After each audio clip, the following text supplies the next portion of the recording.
television and radio show themes.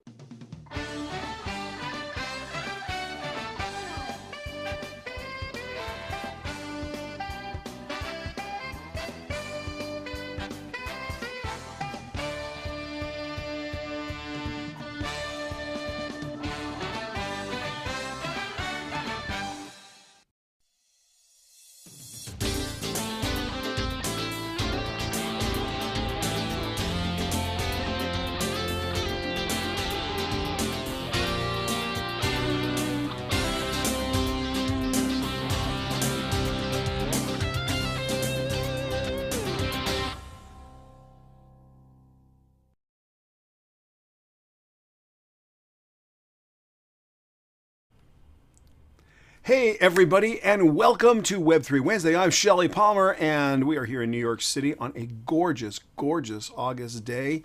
Went for a walk this morning. It was really spectacular. I hope you're all doing super great. Welcome everybody on chat. Wow, what a nice crowd today. Hey there, Steve. Glad you're here. Tell me where you are. Tell me where you are from. Tell each other what you do. I see Dave Charmont's there, and Sandy, welcome from Los Angeles. Glad everybody is here today. Wow, what a week this has been. I say that every week. It just seems like we get more and more crazy Web3 news every week. As we have talked about many, many times, this conversation starts here, but it continues on Discord. That's Shelly Palmer, our Discord, discord.gg/Shelly Palmer. It's a Discord server. I know a lot of you have had some, I don't want to say issues, but you've trepidations about jumping on Discord or had some problems getting on there, but it's really a great group of people. It is all of the people from our PGX social network, which everybody here used to belong to. So we just moved over to Discord, and that's where we're doing our stuff. And of course, I would be remiss if I did not tell you about today's POAP, our Proof of Attendance Protocol token, shellypalmer.com/POAP. Collect 5 of them. Get invited to all of our events at CES, at the Possible Conference in Miami, which will be at the Fontainebleau in April of next year. South by Southwest. We do a lot of stuff at trade shows all over, and we have salons in major cities like New York and Los Angeles and Chicago. So I hope, and we're actually going to have a couple in Europe this year as well. So I hope that you will get your POAP, your Proof of Attendance Protocol token. It's free. You can get it with either an email address or you can use your wallet. And we've got this token gating going on for our events. So hopefully everybody will be able to take advantage of that. Oh, let's see what's going on. Oh, big news item today while we're waiting for everybody to show up. And again, please ask any questions you have, no matter what they are. It's an Ask Me Anything Wednesday, so whatever questions you might have, I am happy to answer. And again, in chat, please tell everybody who you are, where you are, what you're doing. We have people from all over the place. So, hey, Steve Catola, I'm glad you're here. David Goldsmith, welcome. Oh, wow. Good to see all you guys. Ron Sheraton, thank you for coming. That's great. We have a news item today that just made me happy. The powers that be in the United States are going to make it legal to sell hearing aids over the counter at a drugstore without a prescription. This is amazing. It's been a lot of people have fought for this for a very long time, and it's now going to be a reality. And we're going to be able to people who have low to medium hearing loss issues will be able to get a hearing aid over the counter. Just walk into a drugstore and buy it. This is going to change everything. Now, look, you should still go to an audiologist if you haven't had your hearing checked. Today's a good day to go make an appointment to have your hearing checked. It's always important to do that, but at least, once a year, once every 2 years, you should do that. Hearing loss generally goes undiagnosed until you really can't hear, and sometimes at that point it's already had its effect on you cognitively. It can lead to depression. It can lead to all kinds of things. So please, today's a good day to go have your hearing checked if you haven't had it done in a long time or ever. But getting a hearing aid used to be go to an audiologist, get a hearing test, and if your hearing was diminished in some frequency range, they would fit you for a hearing aid. They would set you up. Unfortunately, it was never covered by insurance, or very rarely covered by insurance. And so, and they're very expensive. And the process was expensive between the audiologist and possibly going to an ENT and then possibly going back to the audiologist and then buying the hearing aids were incredibly expensive. The over-the-counter competition is going to be awesome. Now, the unintended consequence of this, I think, is fascinating. We think of augmented reality and virtual reality in the concept of Web3 or virtual worlds or the metaverse, generally from a video perspective, right? And we're going to talk about this later in the show. We're going to talk about our standard model of the metaverse, which goes from AR all the way to VR or augmented reality through mixed reality all the way to virtual reality. And each of those are used for different things.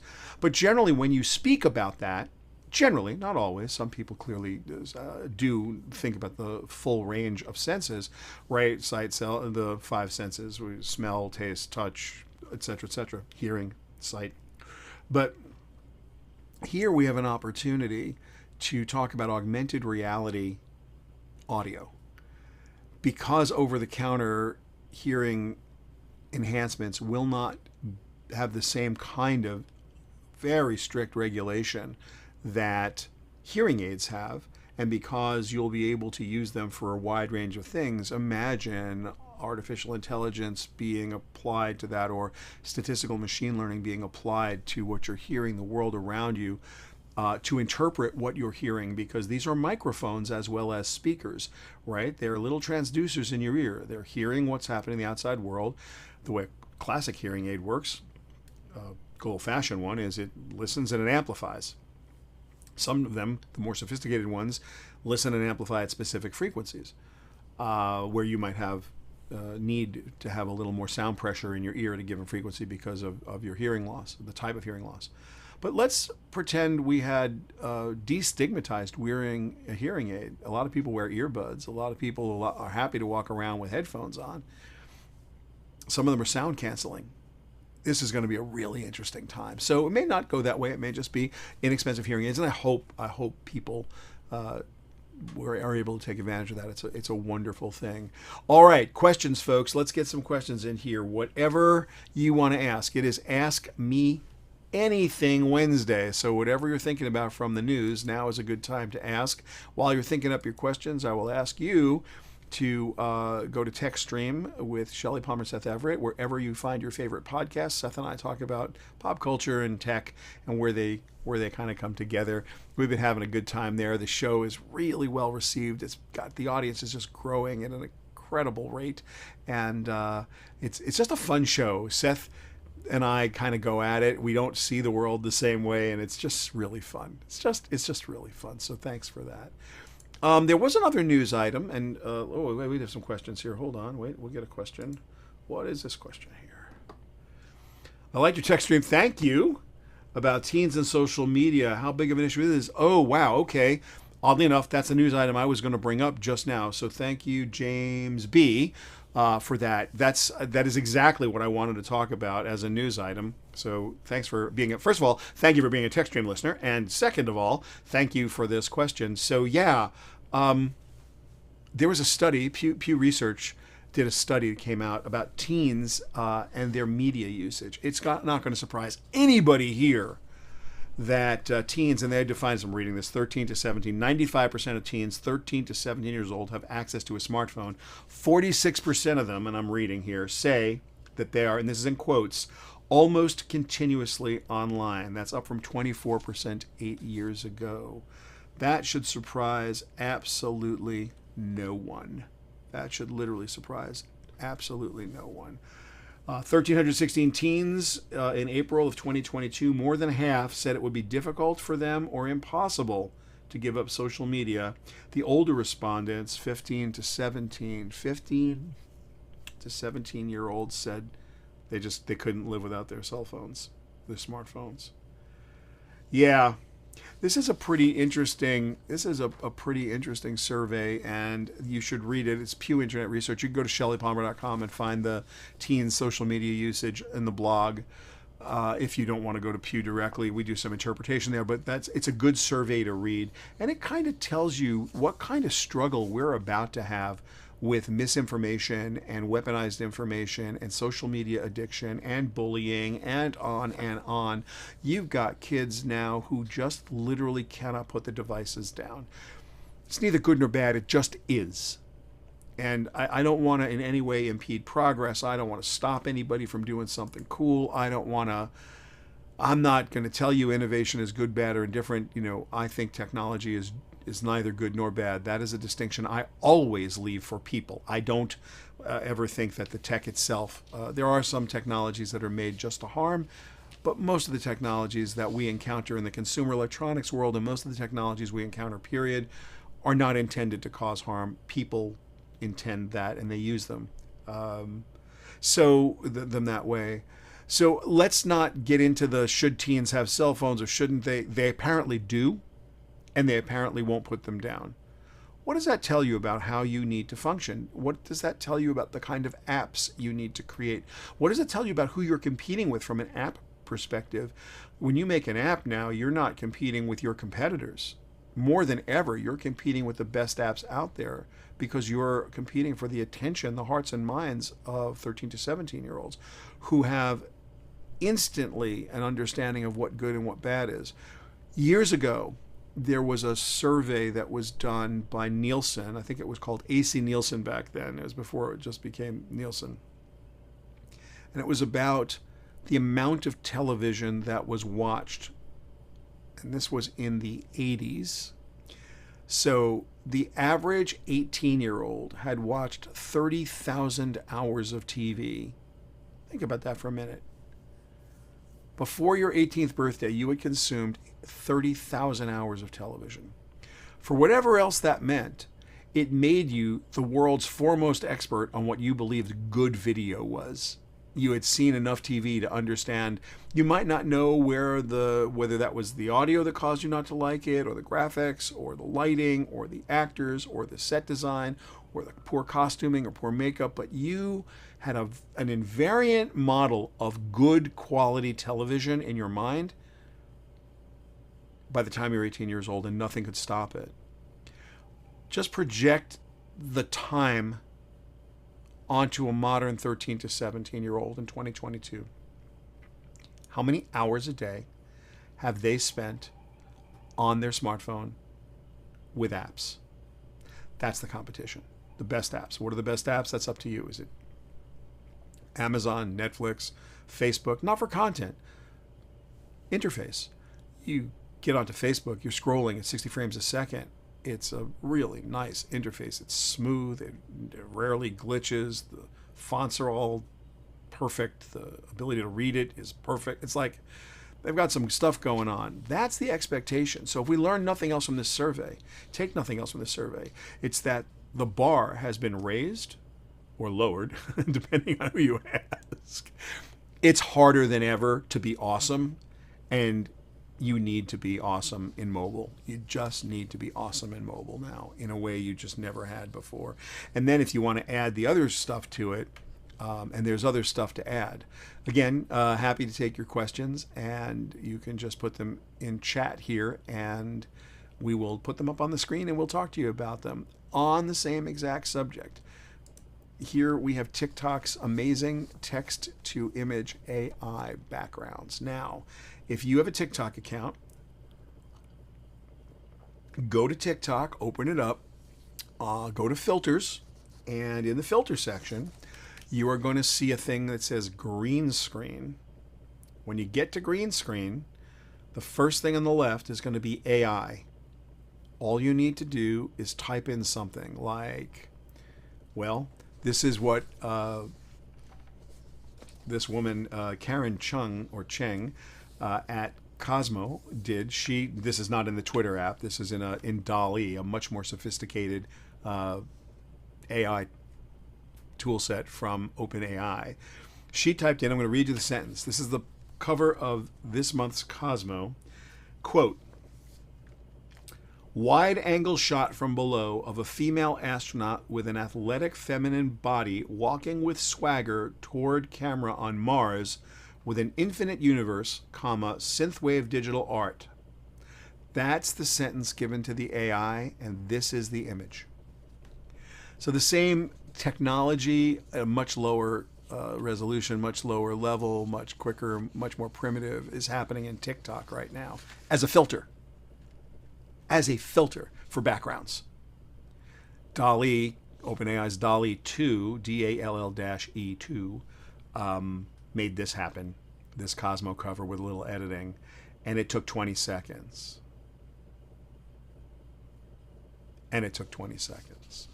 I think that's one of the most important things we could ever talk about with respect to where this is going, what tools. So here we have teenagers spending forever on their cell phones. They are video experts in vertical video. They are learning to communicate in video on TikTok. TikTok is now the #1 website in the world, surpassing Google in January as the #1 website destination. So the TikTok app is addictive and insane, and kids are on it a lot. And now they're becoming video experts, and they are becoming production experts. And now we are giving them the most primitive, but soon to be as sophisticated as ever, AI tools to do things like create a background just in text. I tried it the other day. I typed in tennis court just to see, and I got some weirded kind of AI modernized version of a tennis court, and then I typed in a field between Earth and Mars, and I got Earth and Mars in the background and Starfield. I didn't say Starfield, but that's what I got. So it's sort of amazing to me, and I think we're going to see a lot more of this very, very, very quickly. If you're just joining now, and I see that a lot of you are, we will, in fact, today offer POAP for today. Remember, you got to get your POAP. It's a proof of attendance protocol token, shellypalmer.com/POAP. And we will send you today's POAP, which if you collect 5 of them, you get all kinds of fun stuff. Most of you are regulars, so I just wanted to make sure that those who came late got to see that that's what we're up to. While we're on the came late thing, we've got this resource page, shellypalmer.com/blockchain. So please, hit that hard. We've really updated the database there, the blockchain database. Tons and tons and tons and tons are happening there. So yeah. You can take advantage of that. It's a really nice database. Here's a fun question. What's this now? Hold on. Let me switch this back, and let me bring this question up. What's this? What do I think of Walmart Plus adding Paramount Plus? Will it make a difference? Gary C. Gary, what do I think about Walmart? Wait, I wrote something down about that today. Hold on. I was gonna do a blog about it. No, this is not it. I got you though. Hold on, there's something here. It's $12.95 a month. What do you get? Well, it's going right after Amazon Prime, so you get discounts on fuel, and you get free shipping at the retail giant Walmart. That's what you get for $12.95 a month, and apparently you get Paramount Plus. Walmart Plus is what it's called. That's what I think about it. Yay. If you're a Walmart shopper, attention Walmart shoppers, it sounds all great. It's awesome. What do I think about it? I think that streaming is getting inconvenient and expensive. I think Amazon's got a really good idea with Amazon Prime. I think they've done a great job with Amazon Prime. They're going to do better. We're going to have Thursday Night Football, I think, from Amazon. There's a lot of stuff going on in Amazon. Walmart probably recognizes that they need to get into a deeper business with their consumers, and my suspicion is that they will. This seems like a great first step. I applaud it. I applaud anything that makes things less expensive for people to consume media, where it's not free, because while free is very pro-consumer, as I've often said, there are composers and producers and writers and publishers and people who need to get paid. So as long as our creatives need to get paid, they should. I'd love to see it more directly going to the creators of these shows, but anything that gets you cheaper, legitimate access is awesome. So congratulations, Walmart. Let's hope that it actually goes the right way. Okay, what's coming in September? So the Gourley test is done. It had a few little glitches. For those of you who are not paying a lot of attention to Ethereum, there were a few issues. Let's see if I can just get the tracker up here. Do I have it? I do have it. So let me these are the issues that happened last week. Can you guys see this okay, or do I need to make this bigger? Let me see if I can make it bigger for you. The only thing here that you care about is none of it. These are literally the tracker issues. You can go here. This is the notes at ethereum.org is where you'll find this if you want to understand how the pre-merge test happened. The countdown to the merge, the difficulty bomb goes off in 26 days and 5 hours, and the main net's going to be 27 days away. So this is the Ethereum merge. This is what we think is happening. This is the little merge countdown clock. What do we mean by the merge? What do we mean by the merge? The merge, this is where Ethereum goes from proof of work, which is the way that the consensus mechanism works now, to proof of stake, which is the way the consensus mechanism will work then. Mining, as we understand it, will change on Ethereum. This will use a lot less energy. There'll be a green story to it. There are some layer 2 solutions like Polygon, which are very popular, and people are wondering what the merge will mean for a blockchain like Polygon. I think Ethereum is still going to be pretty much the same speed that it was. I think Polygon probably has a bright future. Again, we don't give financial advice here. I'm not telling you to buy ETH, and I'm not telling you to buy Matic, but what we are very excited about is to see how the merge goes off. There are a couple of things that are going to happen in advance of the merge, just 1 week before the merge, so probably at the end of August, a couple days away. We're going to see what they're calling the Bellatrix upgrade, and that's going to set the wheels in motion for the main merge. There is a total terminal. What do they call it? They call it total terminal difficulty, TTD, which has been set at a massive number. Let me see if I can find for you.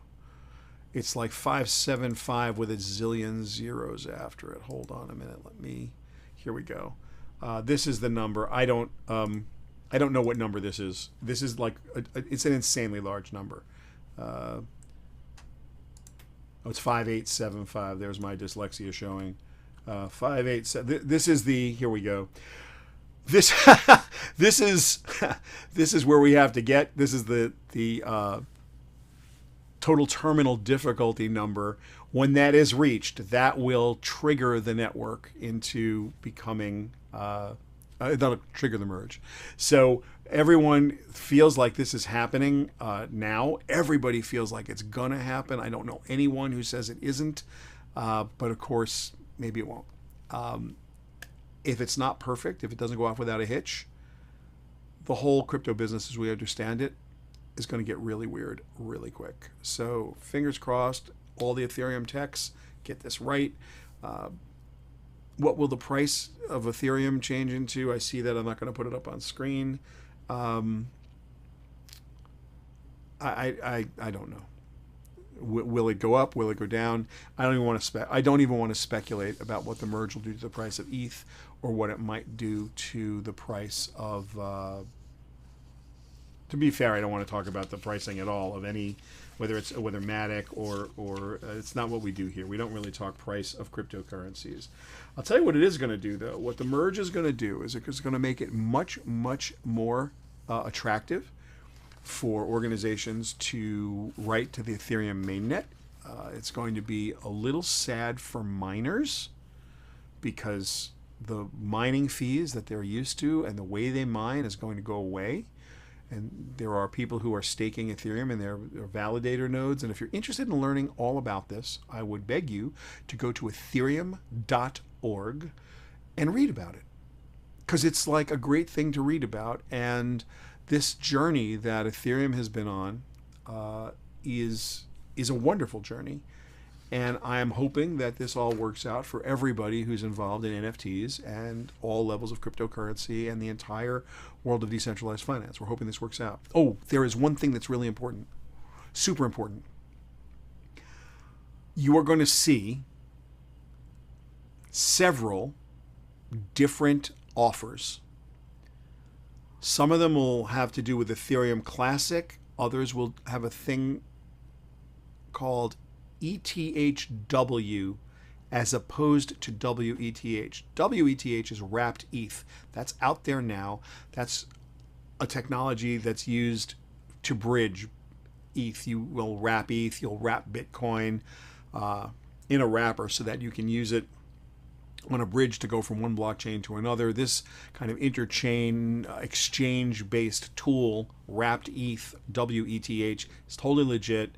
It is not the same as ETH. We've talked about this early on, and you need to know that these are different coins, and they are that I think a lot of people are already very familiar with. And if you aren't, and you're messing with WETH or wrapped ETH, good luck. What you need to be aware of is that there's a thing called ETHW, ETHW, or ETHPOW, which I've also seen. This is some crazy set of... It's a fork of Ethereum pre-merge, and people are suggesting that they can fork the Ethereum blockchain and you're going to benefit by moving your coins to the fork. In order to do this, and this made my blood boil. In order to do this, you need to they're asking for the seed phrase to your wallet. That should be your first clue that this is nonsense and absolutely insane. So if you see any offer for ETHW or ETHPOW, stop and turn and run the other way. It cannot be for anybody's benefit. I saw it yesterday for the first time in the morning, and then 4 other times. I was hit with Discord DMs. I was hit with Twitter DMs. People are out there trying to like make this thing real. Please, please, please, please, please, just don't do it. If anyone ever asks you for your seed phrase to your wallet, the short answer is no. The long answer is no. The answer is no. Unless you completely and fully understand what I am talking about, don't touch this. Don't touch this. The scammers are out in force. They are not here for your benefit. I'm going to put it that way. They're just not here for your benefit. So please, yeah, that's a really important point. Metacademy, our online platform for learning all about this, will teach you all about your wallet, what happens with a wallet, what happens with proof of work, what happens with proof of stake, which is where Ethereum is going, how the consensus mechanisms work. It is completely free of charge. Metacademy is not only completely free of charge, it is risk-free because we use test currency off the Rinkeby test network as opposed to the Gurley network. But we use test ETH off the Rinkeby network to fill up your MetaMask wallet and then teach you to mint NFTs and generative NFTs and read the metadata and understand the tokenomics. There's no advertising on the site. There's no catch. You earn badges along the way, and then ultimately you'll get a certificate of completion, which is also an NFT. So yeah, just if you want to know what this is really all about, it can take you a few hours to get through Metacademy. It's worth it. We've got a new thing coming, which I'm very excited to talk to you about, and it's called the standard model of the metaverse. Now, it's obviously inspired by the standard model of particle physics or the periodic table of the elements. What interests me about creating a standard model of the metaverse is that the metaverse is completely undefined. Like I have not seen a technical definition of the metaverse that A, I accept, or B, that I like. I just haven't seen it. So what is the metaverse? I actually don't know. It probably spans a range from augmented reality on one side, where we are enhancing our view of the world with either glasses or our phone. And it probably goes all the way over to virtual reality, where I am fully immersed and I'm wearing a headset and I might have headphones on as well, or maybe I'm in a purpose-built room where I'm sitting in a gaming chair. And I'm experiencing either some training but I'm taken out of the world I'm in and I've put in a virtual world. So the metaverse, when people say metaverse, they kind of span all of that, right? I'm on one side, I'm looking at the heads-up display on my car. That's a kind of metaverse. And then the other, I'm in a Roblox. That's a two-dimensional, or video game. That's another kind of metaverse. Or I'm fully in a virtual world, and that's another kind of metaverse. This is fully undefined. I mean, no one really has given a decent explanation of what that is. Is it Web 3? Is it Web 2.5? Is it... Who knows what it is? what we decided to do is create this thing called the standard model of the metaverse, which maybe the word metaverse isn't even a great term for it, but right now it's the consumery term. So we're using the consumer term standard model of the metaverse. Imagine a bunch of landscapes, the VR landscape, the AR landscape, the MR landscape, or as a catch-all, the XR landscape, the extended reality landscape. So, for example, if I want to know, we were talking about hearing aids earlier, so let's think for a second. I have hearing aids. They are, by definition, binaural, not stereo, right? Stereo is a three-dimensional field that is sort of faked, right? There's a left speaker and a right speaker, and the stereophonic sound gives you this three-dimensional audio palette in front of you. You could have a Dolby 5.1 environment where there's a center speaker where there's stuff coming at you from the center, left and right, then from rear left and rear right, and the 0.1 is the subwoofer, so that everything below a certain frequency is felt as much as heard, and that gives you a more immersive audio experience. But when you are wearing hearing aids or you're wearing a headset of any kind, if there are microphones about where your ears are, it's called binaural. And the reason is that the way you know where sound is coming from is that it'll bounce off whatever, and the distance between your ears is sort of the distance, the time lag between where you perceive something. So I snap over here. In a monophonic environment, you can't tell where the snap is coming from. In a stereophonic environment, you might be able to tell that it's coming from the left or the right. In a binaural environment, you would immediately be able to echolocate, pinpoint it as best as a human can, because the binaural microphones actually mimic what's happening with your ears. Where does that sit, let's say, in a virtual reality space? Well, we don't know who's working in binaural audio right now. We see people that are working in stereoscopic audio or stereophonic audio, but we don't see people, stereoscopic vision with stereophonic audio, but we don't see binaural audio so much. So we know for a fact that we're going to need binaural audio in order to perfect the sensory experience of being with a sense of place. You could fake it with stereo, but binaural is going to get it done. So in this way, the standard model of the metaverse becomes predictive. It says, well, we don't know which companies are making those now. We don't know who's really getting. We know people who make binaural audio products, but we kind of, as we build our building blocks for what that audio experience will be, there's a space that says binaural audio. So the model becomes predictive. It also kind of tells us in a columnar way, all right, we're going to need certain graphics engines. We're going to need a certain amount of edge computing. We're going to need a certain amount of network topology. We're going like all the things that are going to come together that bring us the reductionist parts that, when put together, will give us experiences that range all the way from augmented reality on one side all the way over to virtual reality on the other, which means I'm going to have my real world on one side and I'm going to have my virtual world on the other side, and everything in that continuum has some set of technologies associated with it. And it may not be a direct column underneath it, right? We could go back and say, well, okay, the overarching catch-all phrase is extended reality. We're extending the reality of that we experience.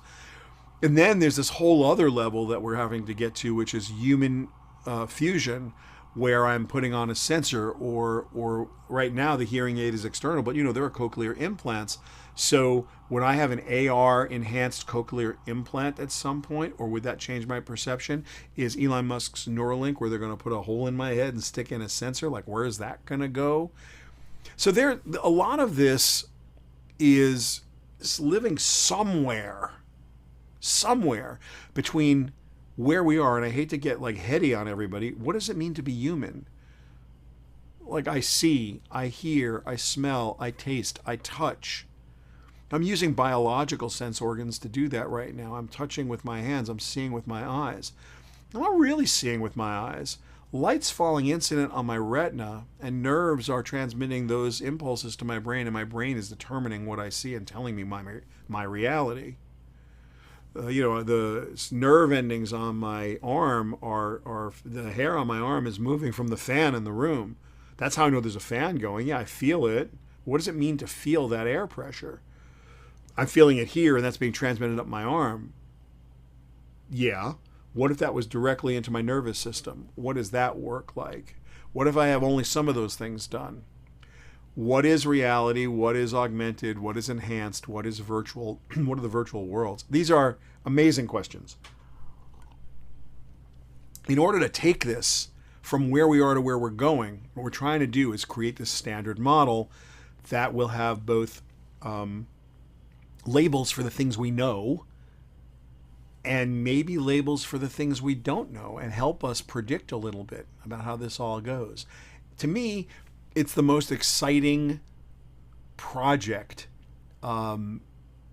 because of its predictive value. It's fun because you can be able to pull investment theses out of it. You'll be able to say, well, these are the companies that are going to work on these kinds of sensors that go in roads, sensors that go in homes. What will be the future of a smart home? What will the future of a mixed reality household? How does that work? Some screens, some holographic projection, some 3D projection, some places where I might put on a pair of glasses and experience something else, some places where things are projected. It doesn't all have to be 3D. Some of it, and it could be on screens. Some of it can be just good old-fashioned 2D. I don't need to see data necessarily in 3D. And some of it could be where I'm seeing an image, or what I perceive to be an image of someone sitting across the room from me who's actually sitting in another location.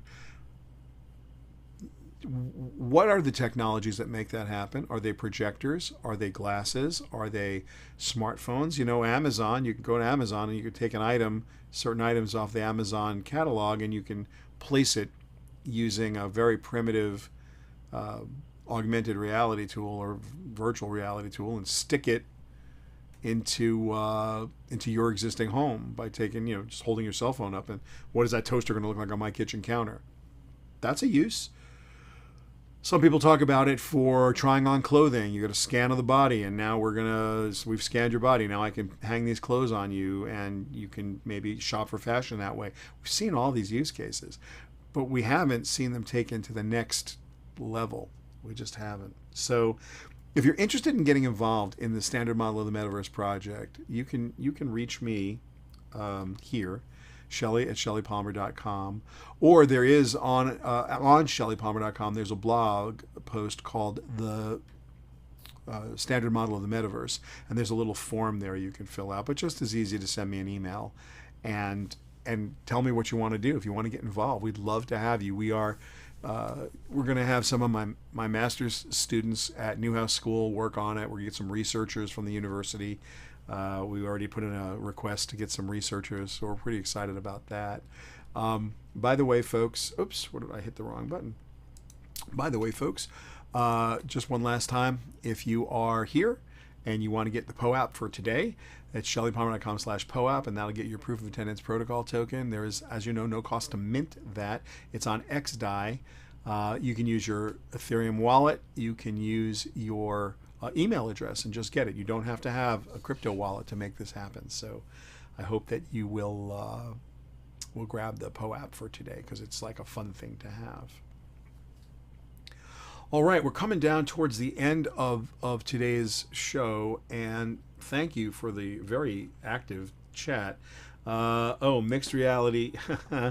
Yeah, mixed reality household, a haunted house. Yeah, it's certainly going to be a bit of a creepy house. I mean, will it be a haunted house, Pam A? I don't know. Yeah. Look, more stuff to break. I am always I'm always impressed by how weird some of the IoT products have gotten with respect to what they can and can't do, and it's on that border of creepy to cool. The cool creepy border has been maybe exceeded with a lot of the IoT products. One last request, everybody. There's only a few of you left here. I know we're breaking down the thing, but do me a favor. Tweet something. Take a screenshot right now, and just or a picture with your camera, with your phone, and just tweet at Shelly Palmer. Just let's get some Twitter going. I always say this, it's at Shelly Palmer. The last couple weeks, thank you for those who did it. I should have asked right up front when everybody was here, but those of you who left, you're the diehard Shelly Palmer fans. So yeah, come on guys, at Shelly Palmer, throw a tweet in there and let's get some Twitter action. I know all of you are so wrapped in the show you don't tweet, but I really wish you would. Lori is asking, what is our role as networked humans as we become complex endpoint analog sensors in a connected metaverse? Lori Fina, that is an unbelievably great question. I love that question. I don't know the answer to it. I love the question. What is our role as networked humans as we become complex endpoint analog sensors in a connected metaverse? Man. All right, people who are still here, in chat, what is our role? What is our role? I think it may have to do, Lori, more with the opposite direction, which is harder for the tools to accomplish. I used an analogy a moment ago about the hair on my arm being able to pick up the fan. There are, according to my friends who know, multiply more, like exponentially more sensors going back into your brain that are nerves going into your brain with sensory information than coming out telling your muscles what to do. Like 10x or 20x more nerves going back into your brain to tell you that in fact you're feeling somebody touch your arm or you're seeing something or you hear, like the feedback is way bigger. I don't think in our current world the infrastructure, the network topology exists to bring that much back. A lot of it goes out, but not much comes back. And I think until we can achieve this data gathering and analysis capability, our role is going to be as creators of data, limited data sets, and enjoyers of the responses to the interaction with those data sets. But until we get a ton of sensors coming in the other direction, I think this is going to be, I think that question is going to just get asked and asked and asked and asked. I just love the question. And I wish I had even an inkling of how to go about answering it. One of the ways we might answer it is with our standard model of the metaverse. Because if we got a decent understanding of all the component parts, the number one part of this whole process is you, the person, right? So there's the database on one side or multiple databases on one side, and there's you on the other. And how this data is surfaced to you and how you interpret this data and how whatever intelligence layer lives between you and the data you've created and where it's stored. This is going to be really interesting. So yeah, that's why we're doing this. I have so many more questions than I have answers. I mean, so many more questions than I have answers. And we need all of your help. So, please, you know where to find me. It's Shelly at shellypalmer.com. And, sign up for the project. Just shoot me a note and say, hey, I want to be involved. I'd love to have you. As all of you know, this is my very, very, very favorite time of the week. And I love spending this with you. People in the Ukraine are still under immense pressure, and they're being bombed and shot at every day, and we're not. You know that this website, shellypalmer.com/Ukraine, will take you, this web address will take you directly to a Today Show site where they have vetted charities that will get your money right to the front lines by charities that will spend your money wisely to help people who are greatly, greatly, greatly in need. And I hope you will do that. Because if this were us, I would hope someone would do this for us. I just would hope. With that, I must say to you, it is the witching hour at 12:58 and change. And so I see the chat is still very active. Everybody, if you want to keep this up, if you want to keep going on this conversation is happening right here on Discord right now. Discord.gg/Shelly Palmer. Just go there and keep the convo going. because that's where we can all sort of hang out. So let's get deep into this. I want to know. Lori's question is an incredible question. What's our role? Where do we play? Is this a new world? Is this an old world? Like, where are we? I don't know the answer. I really don't.